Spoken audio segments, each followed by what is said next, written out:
2013 শাপলা চত্বর বিক্ষোভ। শাপলা গণহত্যা মনে আছে আপনাদের?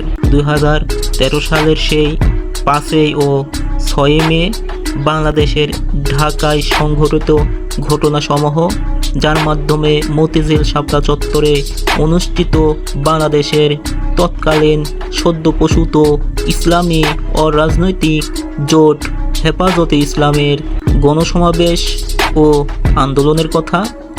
সেই আন্দোলনের অন্যতম প্রধান উদ্দেশ্য ছিল ইসলামিক নবী হযরত মুহাম্মদ সাল্লাল্লাহু আলাইহি ওয়াসাল্লাম সম্পর্কে অপ্রীতিকর মন্তব্য করার শাস্তি হিসেবে একটি ব্লাসফেমি আইন প্রণয়ন এবং প্রকাশ্য নারী পুরুষের অনৈতিক ইসলামিক মেলামেশা ও কর্মকাণ্ড নিষিদ্ধ করার জন্য সরকারকে আহ্বান জানানোই ছিল সেই আন্দোলনের উদ্দেশ্য।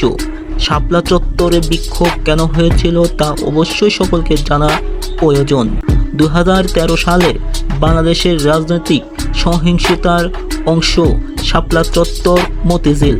তারিখটা ছিল বিকাল 5 মে 2013 ভোর 6 মে 2013 পর্যন্ত তা স্থায়িত্ব করেছিল।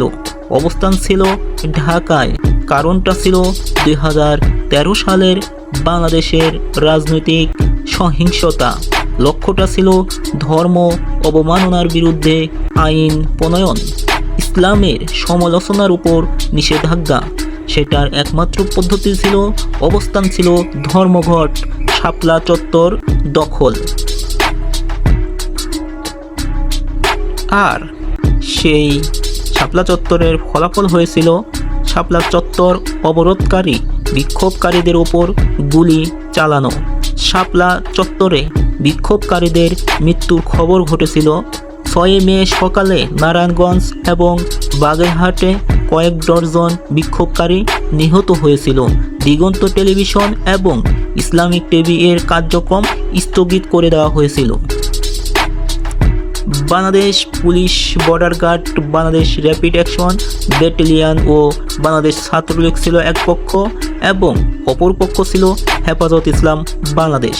নেতৃত্ব দিয়েছিল, এক পক্ষের নেতৃত্ব দিয়েছিল শেখ হাসিনা, মঈনুদ্দিন খান, আলমগীর, বেনজির আহমেদ এবং অপর পক্ষে নেতৃত্ব দিয়েছিল শাহ আহমদ শফি।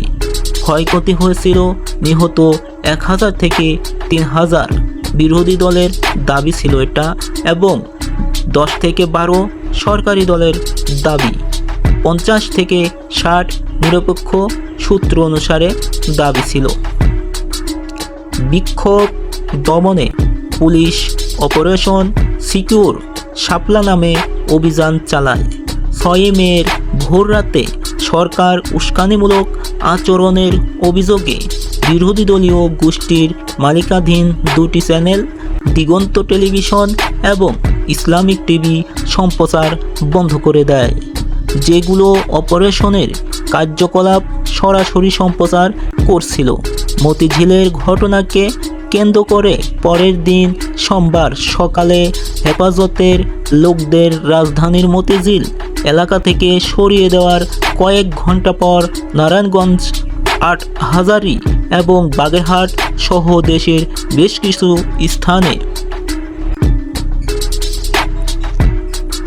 হেফাজত কর্মীদের দাবিকৃত হত্যার প্রতিবাদে মিছিল হয়। বিভিন্ন সূত্র থেকে অপারেশনে সংঘটিত হতাহতের সংখ্যা ও পরিস্থিতিকে বিভিন্নভাবে তুলে ধরা হয়। অনেকগুলো সূত্র থেকে 30 জনেরও অধিক নিহত হওয়ার প্রতিবেদন প্রকাশিত হয়।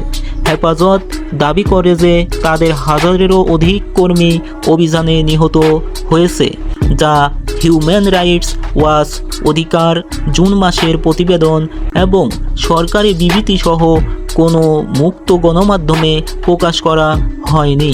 19 আগস্ট 2024-এ মানবাধিকার সংগঠন অধিকার 2013 সালের 5 মে এবং 6 মে 61 জন নিহত উল্লেখ করে ব্যক্তিদের নামের একটি তালিকা প্রকাশ করে।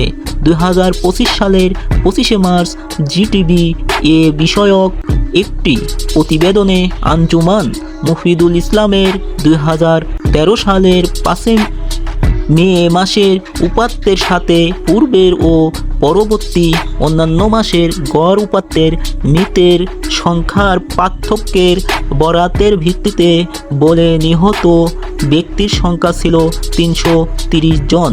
4 মে 2025-এ শাপলা চত্বরে মহাসমাবেশে 93 জন শহীদের তথ্য প্রকাশ করে হেফাজত ইসলাম বাংলাদেশ।